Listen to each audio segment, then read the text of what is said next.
Bonjour à toutes et à tous, c'est Kevin pour les Ludovores. On se retrouve pour notre suivi du menu crowdfunding hebdomadaire. Cette semaine, vous allez le voir, il y a assez peu de projets à suivre, un petit peu moins en réalité que les semaines précédentes, et c'est normal puisque comme vous l'avez pu constater ces dernières semaines, il y a assez peu de nouveaux projets.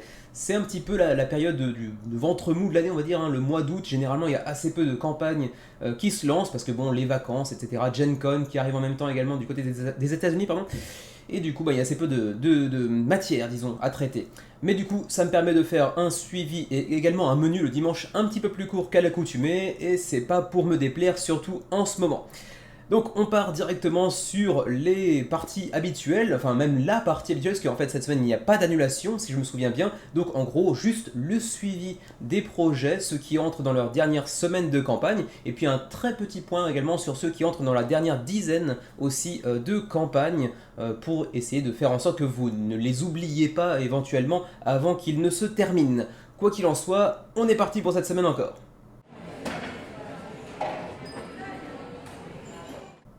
Et on commence tout de suite avec Draconis Invasion, présenté dans le menu crowdfunding du 31 juillet dernier. Le jeu bénéficie en plus d'une version francophone, enfin même pas d'une version francophone puisque les cartes ne seront pas imprimées en français, mais les règles seront disponibles en téléchargement en français, donc ça reste quand même, on va dire, plus ou moins accessible au public francophone. On est toujours sur un jeu avec une direction artistique plutôt très soignée dans de la dark fantasy, on va dire, plutôt très joliment réalisé avec du beau matos. Après, ça reste en gros du deck building relativement classique, mais ça a l'air d'être relativement efficace et le jeu jouit plutôt d'une bonne réputation dans son secteur, même si il faut, comme je l'avais déjà dit la semaine dernière, prendre le 8.7 qui est écrit ici mais qui ne l'est plus aujourd'hui, le 8.7 sur BGG avec des pincettes parce que ça concerne essentiellement l'extension précédente, à savoir Wrath. L'extension Glory, qui est l'objet de cette campagne que vous voyez actuellement, elle pour l'instant n'a pas été notée. Le jeu de base, lui, avait un 7.2, ce qui reste relativement honorable. Alors on va aller voir directement les stretch goals, s'il y en a eu. J'ai un petit peu oublié entre temps. Alors vous voyez ici le drapeau français, hein, pour vous signaler que les règles seront disponibles en français.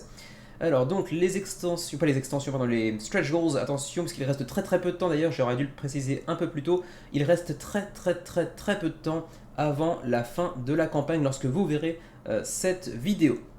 On aura donc en stretch goals un mode solo pardon, qui a été légèrement revu et corrigé. Ensuite on a beaucoup de champion cards, donc de nouveaux champions qui sont venus s'ajouter à cette extension, à ce jeu de manière générale, avec toujours des superbes illustrations. Et après, comme on l'avait déjà dit la semaine dernière, c'est essentiellement des nouvelles cartes de champions, des nouvelles cartes de bonus également.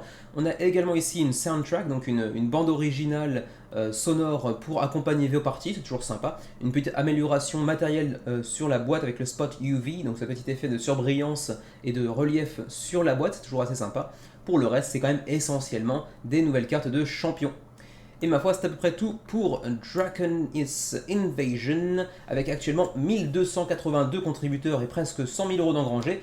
Et lorsque vous verrez cette vidéo, il restera à peu près 1 ou 2 heures maximum, je pense. Donc au moment où vous voyez cette vidéo, si vous aimez les deck building et que vous aimez la dark fantasy et les très belles directions artistiques comme c'est le cas ici, il faudra vous presser d'aller sur Kickstarter pour éventuellement aller backer ne serait-ce qu'1 euro pour accéder au Pledge Manager. C'est tout pour Draconis Invasion. On enchaîne avec 535, présenté dans le menu crowdfunding du 7 août dernier. Il s'agit d'un petit jeu japonais comme vous le voyez ici, mais localisé en anglais par Portland Game Collective. Un petit jeu de pli avec une direction artistique, tout ce qu'il y a de plus classique, même si c'est relativement charmant.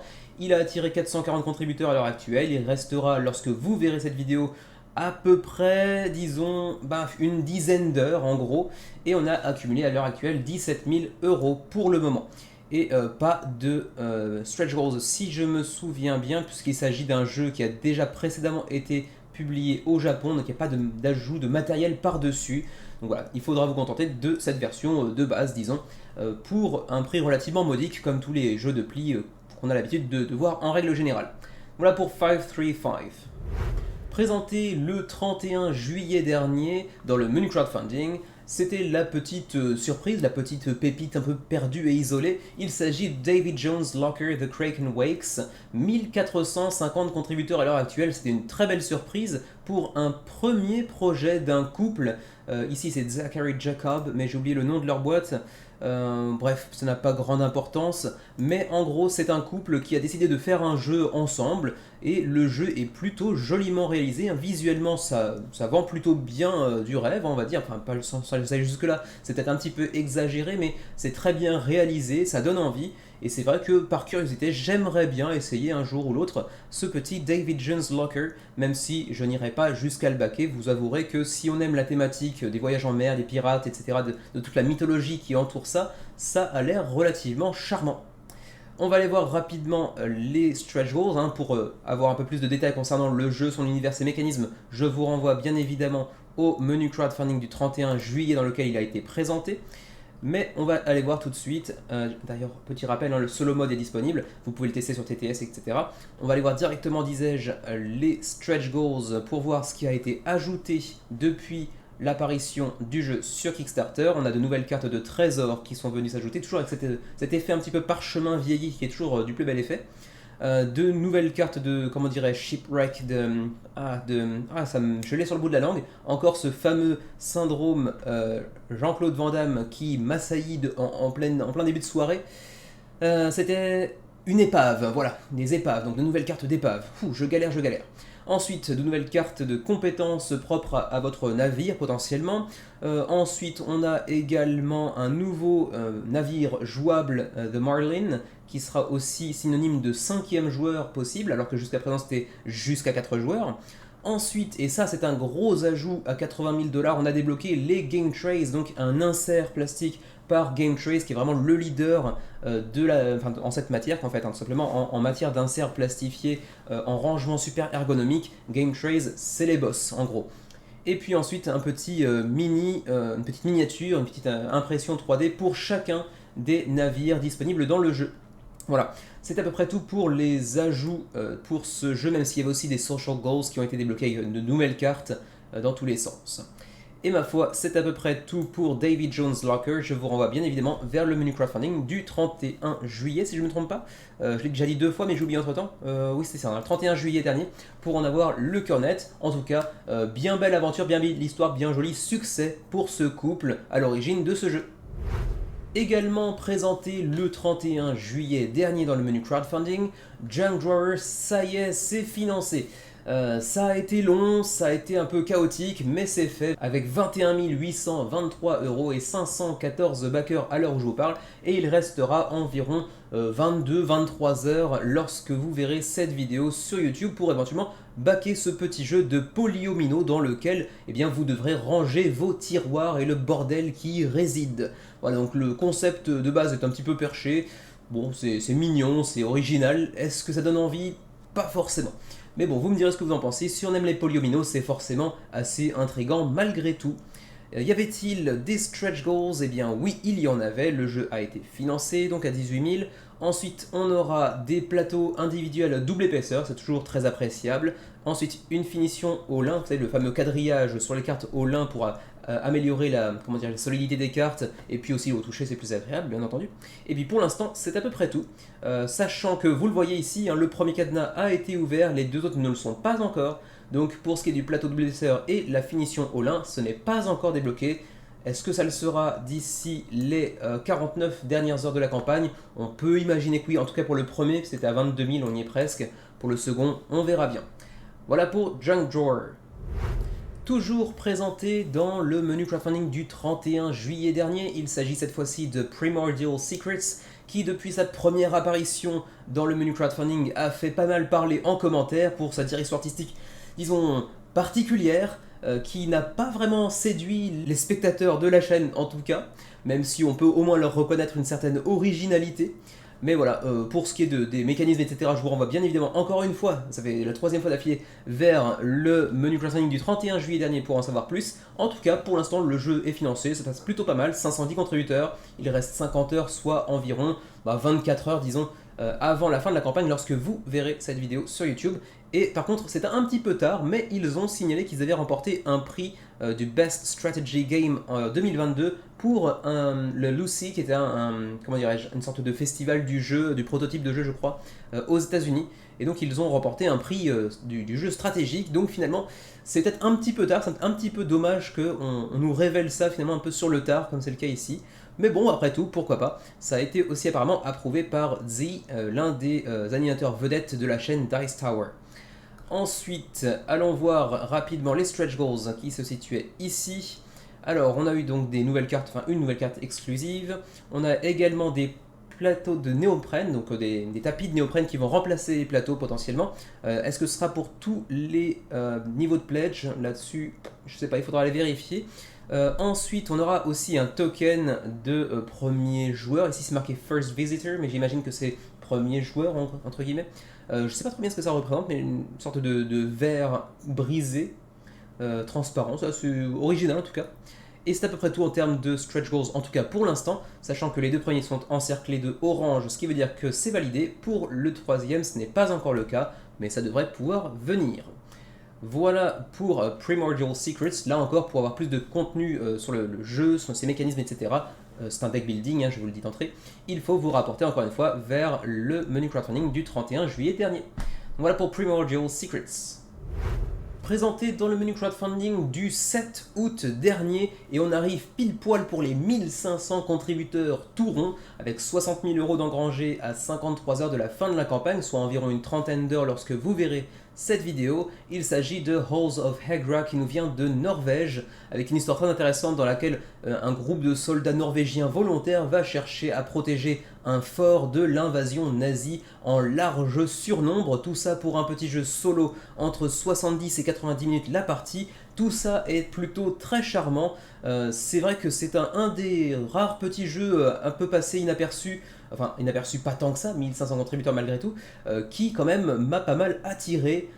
J'oserais même dire que la tulipe est en turgescence, mais quand même pas suffisamment pour aller backer peut-être Halls of Hegra, même si c'est très joli, c'est très bien réalisé, c'est un joli petit solo qui se joue dans une durée pas trop longue. Je pense que j'aimerais beaucoup l'essayer. Je pense aussi certainement que je l'aimerais beaucoup, certainement parce que ça coche pas mal de cases parmi les mécanismes que j'apprécie moi-même. Pour en avoir plus le cœur net, hein, par moi-même, je vous renvoie bien évidemment au menu crowdfunding du 7 août dernier où j'en parle un petit peu plus en détail. En tout cas, bien joli projet et bien belle réussite pour Halls of Hegra. Alors que je voyais ici qu'il y avait un commentaire de David Turchi qui apparemment n'a pas participé lui-même au jeu, mais comme expert du jeu solo, il se place là bien évidemment, et lui-même est plutôt dithyrambique envers le jeu. Il dit c'est vraiment bon, c'est à peu près le jeu que j'aurais aimé voir Robinson Crusoe être.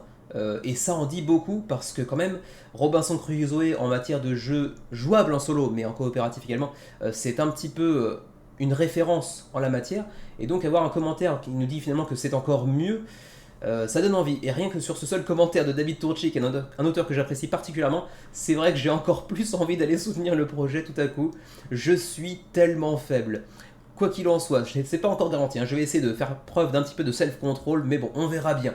En tout cas, vous me direz ce que vous en pensez, je trouve le projet vraiment très joli, très bien réalisé, et ça donne envie. En plus, ce côté, comme le disait encore une fois Anto il y a 2 semaines en commentaire, petite histoire dans la grande histoire, ou l'inverse parfois aussi, ça a l'air vraiment très sympa.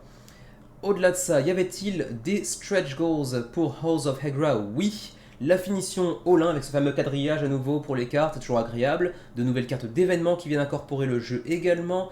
On a aussi maintenant des petits disques de ressources qui bénéficieront d'une double impression, donc recto verso en gros. Ce qui n'est pas extraordinaire, mais c'est toujours un plus de lisibilité. Ensuite, 2 nouvelles cartes d'événements à nouveau, 3 nouvelles cartes de mission, sur les sacs, impression, j'imagine, du logo du jeu peut-être, sur les sacs. Ça sert pas à grand chose, mais encore une fois, ça apporte un petit peu de, même pas d'immersion, mais c'est plus agréable quand même. Ensuite, une nouvelle carte de morale, une nouvelle carte de mission également. Un sac, ou des sacs d'ailleurs, c'est au pluriel, des sacs un petit peu plus gros, avec une taille revue un petit peu à la hausse.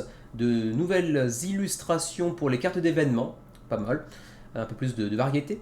Ensuite, de nouvelles tuiles pour aller ajuster un petit peu la difficulté. Ça aussi, c'est super intéressant pour aller un petit peu ajouter de complexité potentiellement et également de rejouabilité. 3 nouvelles illustrations à nouveau pour les cartes d'événements. Ensuite, un nouveau type de ressources avec un token de munitions, semble-t-il. 2 nouvelles illustrations à nouveau et des nouvelles cartes d'événements avancées. Ceci peut-être pour le niveau un petit peu plus compliqué. Et voilà donc pour Halls of Hegra qui a l'air vraiment très sympa. Pour tous les amateurs de solo, je pense que ça risque d'être un jeu dont on parlera pas mal lorsqu'il sera sorti. Par contre, j'avoue, pas de version française pour l'instant. pour l'instant. On verra bien dans quelques temps ce qu'il en est, mais c'est vrai que pour l'instant on n'a pas entendu grand chose à ce propos. On peut aller voir rapidement sur la fac, mais il n'y a pas de questions apparemment posées malheureusement. On verra ce que ça donne, mais c'est vrai qu'on pourrait facilement imaginer quand même une version francophone pour celui-ci. Donc voilà pour Halls of Hegra, 1501 contributeurs désormais, et il restera, lorsque vous verrez cette vidéo, un petit peu moins de 30 heures avant la fin de la campagne. Présenté dans le menu du 31 juillet dernier, et ben, de bout en bout, ce fut difficile pour Pandemonium Estate de Winter Moon Games du côté de chez GameFound, jusqu'au bout. Et vous le voyez, c'est un échec cuisant, il faut bien le reconnaître au bout d'un moment. 115 backers seulement à 2 jours de la fin de la campagne, 10 000 $ d'engrangés sur 30 000 nécessaires, on est loin du compte. Pour ce jeu de 2 à 5 joueurs, 90 minutes la partie, 14 ans et plus, qui pourtant, et je l'ai déjà dit la semaine dernière, je le répète à nouveau, possède pas mal de caractéristiques qui en font un jeu qui a l'air, en tout cas, intéressant. Est-ce qu'il l'est véritablement? Est-ce qu'il est agréable à jouer? Je n'en sais rien, mais le jeu a l'air intéressant, et il a l'air de mériter un succès plus conséquent que ce cuisant échec auquel ils sont confrontés pour le moment en tout cas. Avec en plus de jolies miniatures, un matériel plutôt soigné, une direction artistique pas vilaine, un concept un peu loufoque mais plutôt bien trouvé, plutôt original au moins, ce qui n'est pas le cas de la grande majorité des jeux finalement qui sortent ces temps-ci. Donc c'est vrai que c'est assez surprenant de mon côté, même si c'est vrai que du côté de GameFound, on a généralement moins d'attraction des backers, on est plus sur des hardcore gamers que sur des jeux plus ouverts à tous, comme ça peut être le cas sur Kickstarter. Peut-être qu'un prochain passage avec une campagne un petit peu revue et corrigée, puis portée sur Kickstarter plutôt que sur GameFound, ça pourrait leur faire le plus grand bien. C'est un jeu qui, je pense, pourrait mériter facilement 700-800 backers à mon avis. Voilà, vous me direz ce que vous en pensez pour Pandemonium Estate. Un échec, ça ne financera certainement pas, très probablement pas, à moins qu'il y ait un mécène qui arrive tout à coup et qui pose 20 000 $ sur la table, mais ça semblerait assez surprenant. C'est également la débandade, toujours du côté de chez GameFound, pour Amygdala, présenté dans le menu crowdfunding du 14 août dernier, et également présenté 3 ou 4 semaines avant celui que je viens de mentionner, parce qu'en fait c'est la deuxième tentative de Amygdala sur GameFound par Game Brewer, un éditeur plutôt très connu du côté de la Belgique si je ne me trompe pas, qui a fait pas mal de jeux assez connus, assez reconnus, et qui depuis 1 an et demi, 2 ans commence un petit peu une chute libre. Les derniers projets sont vraiment pas couronnés de succès, et pourtant vous le voyez, hein, c'est un jeu par Wolfgang Kramer et Michael Kissling, donc les deux auteurs allemands plutôt renommés eux aussi, à qui l'on doit un paquet de jeux bien célèbres. Donc bon, c'est vraiment mal emmanché pour l'instant pour Amygdala. Il n'y a pas à chier contre un radiateur au bout d'un moment. Disons les choses comme ils sont, hein, nommons un chat. Ça se passe très mal pour Amygdala.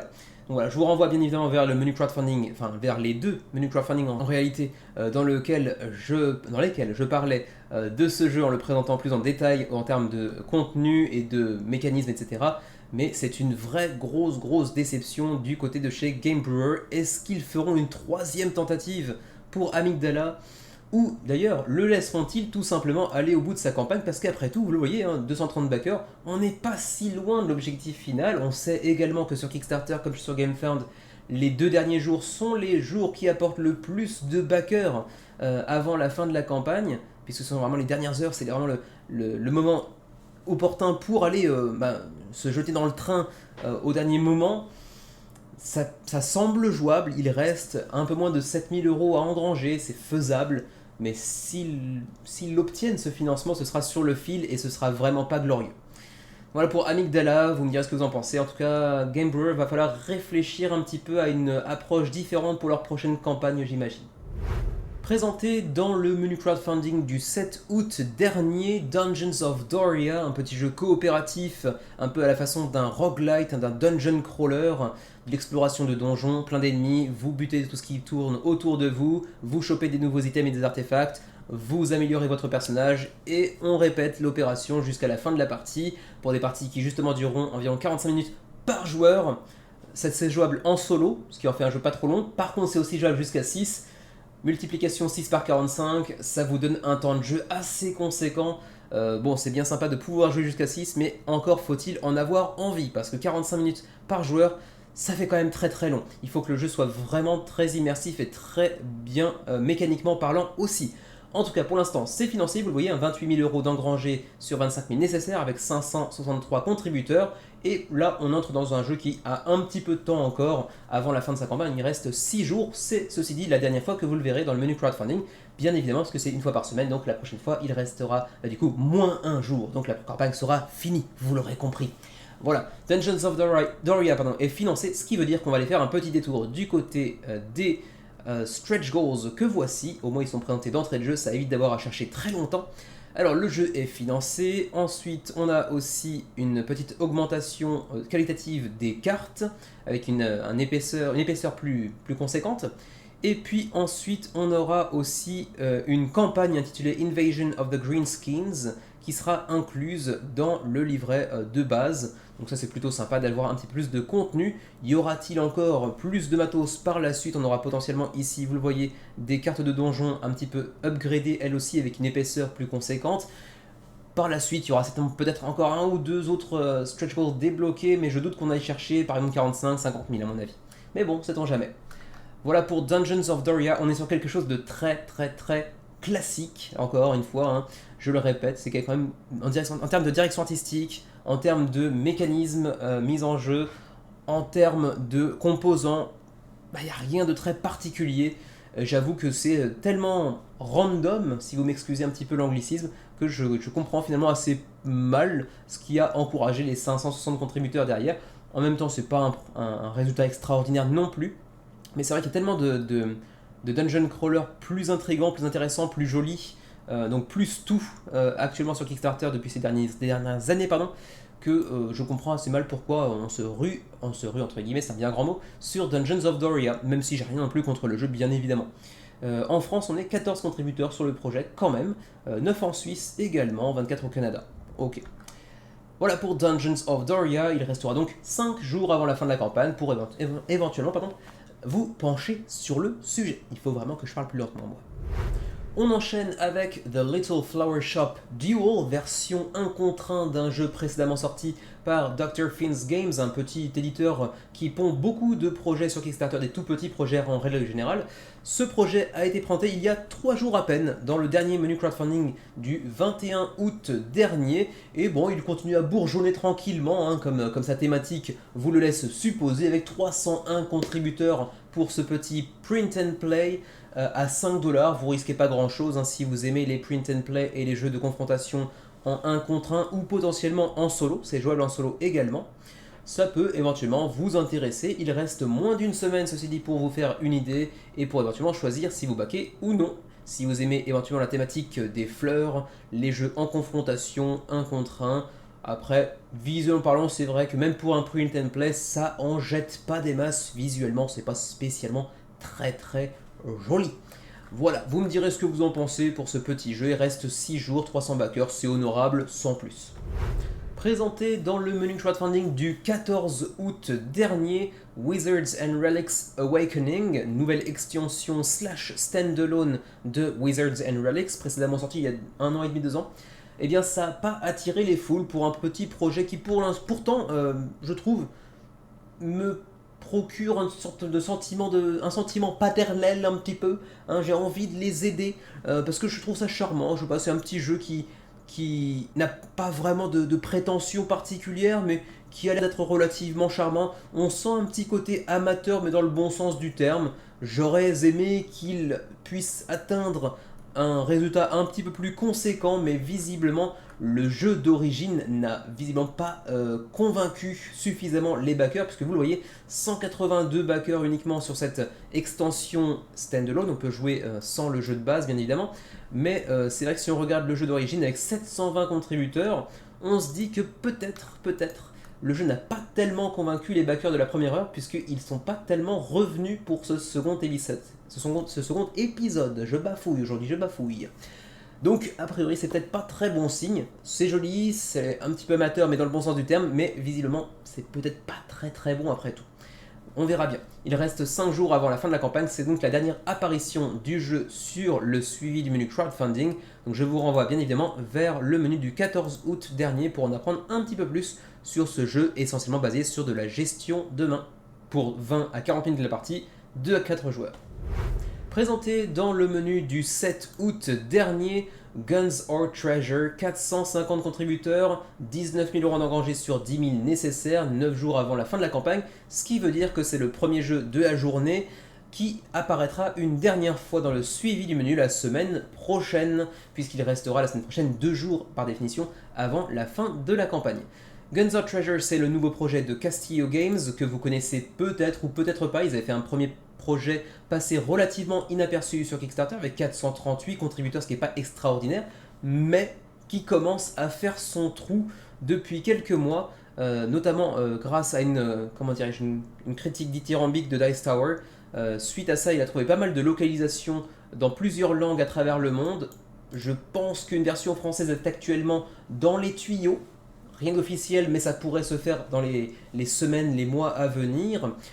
Donc suivez peut-être quand même de plus près que vous ne l'auriez fait de base Guns or Treasure, parce qu'on s'oriente peut-être vers un succès à rebours, on va dire à rebours, un petit peu comme son prédécesseur, même si on est sur un type de jeu assez différent, beaucoup plus accessible, beaucoup plus familial pourrait-on dire, et avec des mécanismes de jeu très différents également, mais avec une direction artistique relativement soignée, et un truc relativement simple à prendre en main, rapide, assez facile à sortir, après tout, pourquoi pas. C'est pas forcément ma cam, mais ça peut être relativement agréable malgré tout. Voilà, vous me direz ce que vous en pensez pour Guns or Treasure, pas les d'autres, mais l'un ou l'autre. 450 contributeurs, 20 000 euros d'engagés pour l'instant, on le reverra la semaine prochaine, donc on ne passe pas sur les stretch goals pour cette semaine.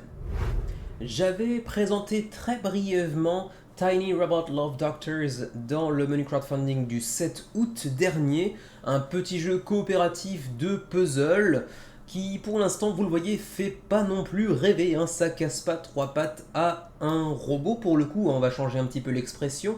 142 contributeurs, 7 800 euros d'engrangés sur 15 000 nécessaires, donc à peu près à 53, 54, 55%, j'ai pas fait le calcul de tête, mais bon, ça devrait peut-être pas financer. Bon, il reste 10 jours. 10 jours, ça peut vouloir dire que sur la dernière minute, ça peut se faire malgré tout, à l'emporte-pièce, hein, vite fait, mais pour l'instant, j'ai pas très confiance. Il faut dire que visuellement, là encore, c'est pas extraordinaire, c'est pas époustouflant.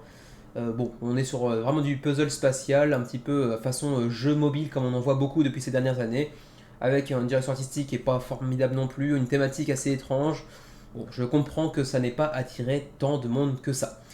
Voilà pour Tiny Robot Love Doctors, on le reverra la semaine prochaine, que ce soit pour les derniers instants de la campagne ou pour l'annulation potentielle qui se montre un petit peu à l'horizon. Alors celui-là, ma foi, je l'avais raté, je ne l'avais pas vu venir, et pourtant vous voyez, énorme résultat pour Abduction, a weirdly strategic game of duck kidnapping. On va kidnapper des canards avec nos soucoupes volantes. C'est complètement perché, mais comme les soucoupes volantes, le score s'est également envolé à la vitesse d'un pur sang au galop, pourrait-on dire. Il reste actuellement 10 jours avant la fin de la campagne, on est déjà près de 300 000 engrangés, 300 000 euros d'engrangés pour ce projet qui en demandait seulement 10 000. Et en plus de ça, vous le voyez, c'est un premier projet de Josh Roberts. D'où sort-il ce monsieur quelque part? Je me le demande, je vous le demande également, vous avez peut-être plus d'informations que moi, mais je suis surpris par l'énorme succès de ce jeu. Un petit jeu qui se joue en 15 minutes, un petit jeu de stratégie pour adultes, nous dit-on, avec donc des canards, des soucoupes volantes et puis une logique un petit peu façon Tetris. Donc c'est amateur de Tetris, de puzzle spatial un petit peu comme le jeu précédent, mais visiblement en plus convaincant, en tout cas très couronné de succès, et bien celui-ci pourrait éventuellement vous faire un petit appel du pied. Donc après le reste c'est relativement étrange, j'avoue que bon, 1 à 4 joueurs, bon, ok, oui, il y a un solo, 12 ans et plus, ok, 15 minutes la partie, bon, c'est relativement court donc très facile à sortir, il y a même un petit ovni disponible dans le jeu, pourquoi pas, je sais pas très bien à quoi il sert, j'ai pas fouillé plus que ça, mais j'avoue, je suis très surpris par le résultat de cette campagne. Qu'est-ce qui vient expliquer qu'un primo-éditeur qui apparemment n'est pas spécialement très connu, à moins qu'ils aient fait plusieurs autres jeux sans passer par la case financement participatif précédemment, il n'y a qu'un seul moyen d'aller le vérifier, on va aller voir directement. Allez, on va prendre 2 minutes pour aller sur le site de veryspecialgames.com. Peut-être y a-t-il d'autres jeux. Oui, apparemment c'est le cas. Ransom Notes, Puns of Anarchy, Charity Party, Open Relationships. Il me semble qu'il y en avait quelques-uns que j'ai vus. Oui, celui-là je l'ai vu sur Kickstarter, je l'ai traité il y a 5-6 mois. Alors peut-être qu'ils ont un compte Kickstarter pour Very Special Games et peut-être que là c'est soit l'auteur, soit un des membres de la maison d'édition qui a pris le pli de faire le projet lui-même sur Kickstarter. Je ne sais pas. En tout cas, même les précédents projets que je connais de l'éditeur n'ont pas fait des scores si énormes que ça. Donc vraiment, si vous comprenez la raison qui se cache derrière le succès de Abduction, je suis tout oui, parce que pour l'instant, je suis un petit peu paumé. Alors c'est vrai que bon, il y a des aspects un petit peu intéressants, un petit peu très Tetris, des puzzles spatial assez intéressants, qui me rappellent un tout petit peu d'ailleurs Baudet, que vous verrez débarquer chez Matago d'ici un mois environ, je crois. Mais je suis quand même pas convaincu que c'est un jeu qui normalement va chercher, tiens on les voit ici, qui va chercher normalement du 5000 backers comme ça. Ça me semble très étonnant. Juste pour le principe, parce que je n'ai pas présenté le jeu dans le menu crowdfunding, le jeu est actuellement à 25$ pour sa version de base, et ensuite on a 45$ pour le jeu de base plus extension, l'extension qui vient vous ajouter encore un peu plus de profondeur de gameplay. Vous l'apercevez peut-être ici, oui c'est ça. Avec, qu'y a-t-il de plus d'ailleurs, des cartes en plus j'ai l'impression. Alors oui, on a un jeu qui est maintenant disponible jusqu'à 6 joueurs et non plus jusqu'à 4, comme c'est le cas précédemment je crois. On a des pods, donc des navettes de recherche disponibles. On a des canards qui cette fois-ci vont briller, parce qu'on a vu les petites miniatures ici de canards. Cette fois-ci elles seront brillantes, contrairement au jeu de base. Bon, ok, aucun intérêt, mais pourquoi pas. Ensuite, on a aussi 20 nouvelles cartes de challenge, de formation, qui sont ces cartes-là, j'ai l'impression, donc les figures prérequises pour réaliser des missions. Et puis également, le jeu sera un petit peu allongé pour atteindre 25 à 30 minutes de partie contre 15 à 20 pour le jeu de base. Et puis on aura aussi apparemment 2 plateaux supplémentaires, oui donc c'est passé de 4 à 6 joueurs, ok. Bon, bah écoutez, vous me direz ce que vous en pensez, je suis un petit peu subjugué par le succès de cette campagne, mais après tout, pourquoi pas. On le retrouvera de toute façon la semaine prochaine, donc on passe directement les stretch goals, on les verra la semaine prochaine. On termine cette édition du suivi du menu crowdfunding par All Terrain, un petit jeu que j'avais présenté dans le menu crowdfunding du 7 août dernier et qui s'est pris une tarte dans la tronche. 71 contributeurs seulement, mais c'est financé. Ils avaient un objectif de financement à 5000 €, on est actuellement à 6277. C'est donc financé à 11 jours de la fin de la campagne actuellement, mais ce qui veut dire 10 jours lorsque vous verrez cette vidéo, donc ça rentre dans les règles habituelles du suivi du menu. Le projet est financé, ça vend clairement pas du rêve, même les miniatures sont pas fantasmagoriques, et pourtant je pense que le jeu aurait pu faire un petit peu mieux. On a un petit peu d'exploration, de petites voitures. Bon, c'est pas extraordinaire non plus, c'est pas époustouflant sur le principe, mais il y avait moyen de faire un petit peu mieux que ça à mon avis. Mais bon, premier projet aussi pour Kinship Games, on peut comprendre. Si vous êtes intéressé, si vous aimez bien les gros camions, les 4x4 et compagnie, vous pouvez tester sur Tabletopia. Attention, ceci dit, pas de version francophone pour le jeu. Ceci dit, vous pouvez le tester en solo coop également, même si le jeu de base est plutôt un mode compétitif pour 2 à 5 joueurs. Voilà donc pour All Terrain, donc on en reparlera aussi brièvement la semaine prochaine dans le suivi pour la dernière ligne droite de sa campagne. Et ma foi, c'est à peu près tout pour cette semaine dans le suivi du menu crowdfunding. On va donc s'arrêter là pour cette semaine. Avec dans les jours à venir, attention, ayez les yeux grands ouverts pour la review et l'expli partie de Atlas Lost, même si ce dernier a été légèrement repoussé à début septembre et non plus à la fin août comme c'était précédemment le cas. Donc je vais demander à l'éditeur si je la poste quand même cette semaine ou si on attend quand même le début de la campagne. Mais bon, quoi qu'il en soit, vous le verrez assez rapidement sur la chaîne. Sur ce, eh bien, je vais me coucher parce que le boulot a repris, hein, et puis il y a aussi potentiellement une couche à changer avant d'aller se coucher. Et puis, on se retrouve de toute façon dimanche prochain pour le menu qui cette semaine encore sera très léger. Cette semaine, j'ai encore battu le record de la semaine dernière en termes de durée très très courte du menu crowdfunding. Le sera-t-il encore plus cette semaine? Vous le saurez bien assez tôt, et c'est un cliffhanger absolument ridicule et pitoyable. Mais bon, que voulez-vous, je ne sais pas terminer une vidéo. Allez, sur ce, à la prochaine, portez-vous bien, jouez bien, et je le répète parce que du coup j'ai raté mon outro, mais bon, à la prochaine.